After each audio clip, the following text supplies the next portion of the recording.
اللهم صل على محمد وعلى آل محمد كما صليت وسلمت وباركت ورحمت على إبراهيم وعلى آل إبراهيم إنك حميد مجيد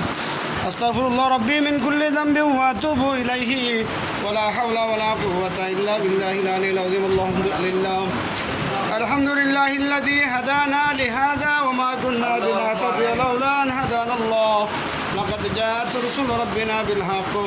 ربنا ظلمنا أنفسنا وإن لم تغفر لنا وترحمنا لنكونن من الخاسرين আল্লাহ তাআলা মৌলভীবাজারের ঐতিহ্যবাহী বৃহত্তম সংগঠন সামাজিক সংগঠন দেশ ও বিদেশে মৌলভীবাজার সংগঠনের উদ্যোগে সম্মানিত এমদাদুর রহমান তরফদার ও খালেদ হোসেন ভাইয়ের সৌজন্যে অর্থায়নে আজকের এই ইফতার আয়োজনে আমরা যারা উপস্থিত হয়েছি আল্লাহ দুরূদ ইস্তেগফার করলাম তুমি কবুল করো আল্লাহ আমরা এই সিয়াম সাধনার মাধ্যমে তাকওয়াবান হওয়ার লাগি কবুল করো আল্লাহ ঈদের আগে আগে আমরা মাফ করো আল্লাহ দয়া ও মেহরবানি করে আমরা জান্নাতুর উচ্চ মাকান দান করো আমরা মাঝে যারা কবরবাসী হয়েছেন আল্লাহ সারারে কবর মাফ করে দেও আল্লাহ কবরে বেহেশত বানিয়ে দেও আমরা যারা আছি আল্লাহ আমরা সুস্থ রাখো আল্লাহ অন্তরের বেদনা যা কইলাম আর যা আছে অন্তর তুমি জানো আল্লাহ তুমি কবুল করো আল্লাহ আমরা আজকের এই আয়োজনটা কবুল করো ওয়া জাআল আখিরা কালামিনা ইনদাল মাউত লা ইলাহা